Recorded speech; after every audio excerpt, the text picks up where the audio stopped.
ఉదయాన్నే జైకి మెలకువ రావడంతో కళ్ళు తెరవకుండానే నేత్ర కోసం పక్కన చెయ్యి పెట్టాడు. తన స్పర్శ తగలలేదు. కళ్ళు తెరిచి చూసి తన గదిలో లేదని అర్థమై లేచి కూర్చున్నాడు. ఇంత పొద్దున్నే ఎక్కడికి వెళ్ళింది? ఇక్కడే ఉన్నాను శ్రీవారు.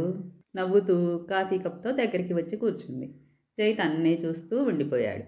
తలకి టవల్ చుట్టుకుని కొద్ది కొద్దిగా కిందికి జారే నీటి బిందువులు మెరిసే చుక్కల్లా కనిపిస్తున్నాయి. ఏంటి అలా చూస్తున్నారు?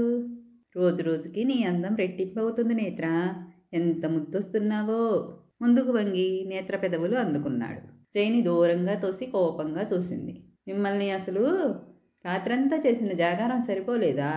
ఉదయాన్నే మొదలుపెట్టారు. ముందు కాఫీ తాగండి. అబ్బా, ఎప్పుడు చూడు మంచి రొమాన్స్ టైంలో బ్రేక్ వేస్తావు. కోప్పడికండి శ్రీవారు. ఇవాళ మీకు ఫారిన్ డెలికేట్స్తో మీటింగ్ ఉంది, మర్చిపోయారా? కాఫీ తాగుతూ ఆశ్చర్యంగా నేత్ర వైపు చూశాడు. నీకెలా తెలుసు? మిస్టర్ శ్రీవారు, ఈ మీటింగ్ నెల క్రితమే ఫిక్స్ అయింది. మీటింగ్ డేట్ ఫిక్స్ చేసింది కూడా నేనే. ఓ, ఆ మీటింగ్కి లేడీస్ కూడా అటెండ్ అవుతున్నారు కదా? ఆ, 4 అమ్మాయిలు ఉన్నారు. గుడ్. ఆ కంపెనీ మెయిన్ పర్సన్స్ అని చెప్పినట్టు గుర్తు. ఓకే, నేను ఫ్రెష్ అయి వస్తాను. ఆ అమ్మాయిలు అందరూ స్టన్ అయిపోయేలా ఒక డ్రెస్ సెలెక్ట్ చేసి పెట్టు. ఆ, అబ్బో, అబ్బాయి గారికి వేషాలు ఎక్కువయ్యాయి. నేనేం సెలెక్ట్ చేయను, మీరే సెలెక్ట్ చేసుకోండి. నీ సెలక్షన్ బాగుంటుంది నేత్ర, ప్లీజ్. అలాగా?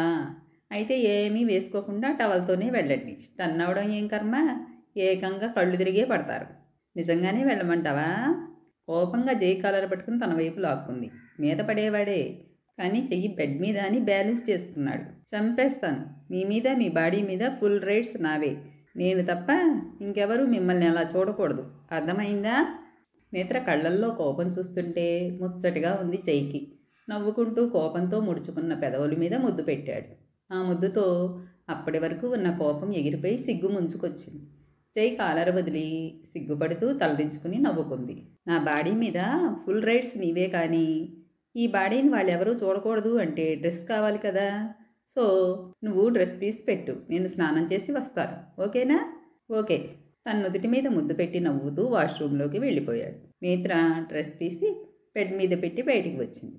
నేత్ర కిందికి వచ్చేసరికి రాధ కిచెన్లో నుండి కాఫీ కప్తో బయటికి వచ్చింది.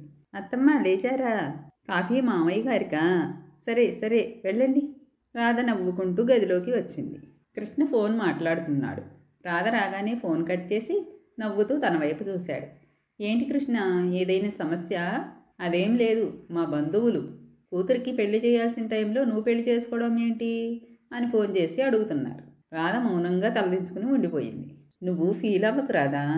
నా భార్య చనిపోయాక మేము ఉన్నామా పోయామా అని కూడా పట్టించుకోలేదు వాళ్ళు. ఇప్పుడు చూడు, ఆ నెంబర్ తెలుసుకుని మరీ ఫోన్ చేసి అడుగుతున్నారు. సమస్యల్లో తోడులేని వాళ్ళకి సంతోషంలో భాగం ఇవ్వలేము. ఇక వాళ్ళ గురించి వదిలే. లేదు కృష్ణ, వాళ్ళు అన్న దాంట్లో కూడా నిజం ఉంది కదా. పెళ్ళిడికి వచ్చిన పిల్లకి పెళ్లి చేయకుండా మనం పెళ్లి చేసుకుంటే వాళ్ళు అలాగే అంటారు. మరేం చేయను, ముందు వాళ్ళ పెళ్లి జరిపిస్తాం అని చెబితే మన ఇద్దరి చేతుల మీదుగానే వాళ్ళ పెళ్లి జరగాలి అని ఇటు రాది అటు అజయ్ ఇద్దరూ పట్టుబట్టి కూర్చున్నారు. సరే, అయ్యిందేదో అయిపోయింది. వాళ్ళు కోరుకున్నట్టే మన ఇద్దరి చేతుల మీదుగా పెళ్లి జరిపిద్దాం. సాయంత్రం పంతులు గారిని రమ్మని చెబుతాను. సరే, నీ ఇష్టం రాదా. దానికి వాళ్ళ అమ్మ అంటే ప్రాణం. తను చనిపోయాక మళ్ళీ నీలోనే వాళ్ళ అమ్మని చూసుకుంటుంది. ఈ పెళ్ళి నీ చేతుల మీదుగా జరగడమే రాధికి సంతోషాన్ని ఇస్తుంది. సరే కృష్ణ, రాధిని సంతోషంగా చూసుకునే బాధ్యత నాది. మీరు ప్రశాంతంగా ఉండండి. థ్యాంక్స్ రాధా. అరే, కాఫీ తీసుకొచ్చినట్టున్నావు. ఇంకెక్కడ కాఫీ, ఎప్పుడో చల్లారిపోయింది. ఉండండి, వేరే తీసుకొస్తాను. వద్దులే రాధా, ఇటివ్వు. రాధ చేతిలో కప్పు తీసుకుని తాగేశాడు. అరే, చల్లారిపోయింది కృష్ణ. పర్లేదులే, బానే ఉంది. అయినా మొదటిసారి నా భార్యగా తీసుకువచ్చావు. అలా వెనక్కి తీసుకువెళ్ళడం మంచిది కాదు. అలా అని ఎవరు చెప్పారు? నేను చెబుతున్నా కదా. రాధ నవ్వుకుంటూ బయటికి వెళ్ళబోతుంటే చెయ్యి పట్టుకుని దగ్గరకు తీసుకున్నాడు. రాధ అతన్నే చూస్తూ ఉండిపోయింది. నవ్వుతూ తన్ని వెనక్కి తిప్పి జడలో పూలు పెట్టాడు. ఇవెప్పుడు తెచ్చారు?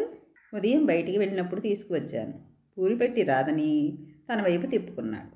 చేతులకి గాజులు, జడలో మల్లెలతో. నువ్వు ఇలా నిండుగా ఉంటే చాలా అందంగా ఉంటావు రాధా. నిన్ను మొదటిసారి చూసినప్పుడు నాకు ఇలానే కదా కనిపించావు. రాధ సిగ్గుపడుతూ తలదించుకుంది. నిన్ను పెళ్లి చేసుకుని రోజు ఇలానే నీ జడలో మల్లెలు తురమాలని చాలా ఆశపడ్డాను. ఆ ఆశ ఇప్పటికి నెరవేరింది.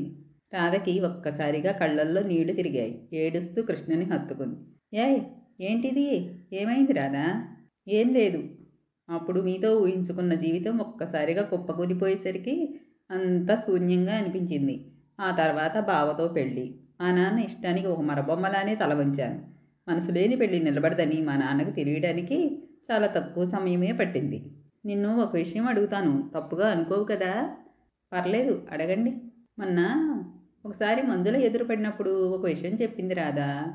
అది నువ్వు ధీరజ్తో కాపురం చేయడం లేదు అనే ధీరజ్ తనని పెళ్లి చేసుకున్నాడని చెప్పింది. అది నిజమేనా? రాధ మౌనంగా తలదించుకుని ఉండిపోయింది. నీకు ఇష్టమైతేనే చెప్పు, లేకపోతే వద్దు. అదేం లేదు కృష్ణ. మీ దగ్గర దాచిపెట్టడం నాకు ఇష్టం లేదు. చెప్తాను. పెళ్లి తర్వాత నా మనసు కుదుట పట్టడానికి కూడా సమయం ఇవ్వలేదు ఆయన. మొదటి రాత్రి తాగొచ్చి నేను వద్దు అంటున్నా వినకుండా మాట బయటికి రాలేదు తనకి. కృష్ణకి తన పరిస్థితి అర్థమై తన్ని గుండెలకి హత్తుకున్నాడు.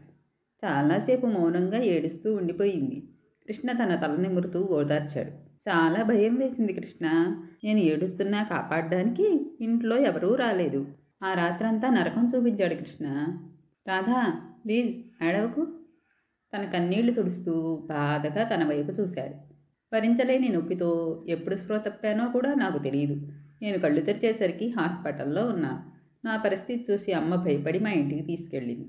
ఆ తర్వాత కొన్ని రోజులు నా ఆరోగ్యం బాగోక అమ్మ వాళ్ళ ఇంట్లోనే ఉండిపోయాను. ఈలోపే జై నా కడుపును పడడం, నా హెల్త్ కండిషన్ బాగాలేదని చెప్పి ఆయన్ని దూరంగా ఉండమని డాక్టర్ చెప్పడంతో మా అత్తయ్య నన్ను ఆయన గదిలోకి పంపించలేదు. అదే మొదటిసారి, చివరిసారి మేము కలవడం. జై పుట్టిన తర్వాత వాడే నా ప్రపంచం అయిపోయాడు. ఈలోపు ఆయన మాకెవరికీ తెలియకుండా మంజుల్ని పెళ్లి చేసుకుని కాపురం కూడా చేస్తున్నారని తెలిసింది. మామయ్య నిలదీసేసరికి నా వల్ల సుఖం లేదని, విడాకులు ఇస్తానని చెప్పి బయటికి వెళ్ళిపోయాడు. అంతే కృష్ణ. సారీ రాధా, పాత విషయాలన్నీ గుర్తు చేసి నిన్ను బాధ పెట్టినట్టున్నాను.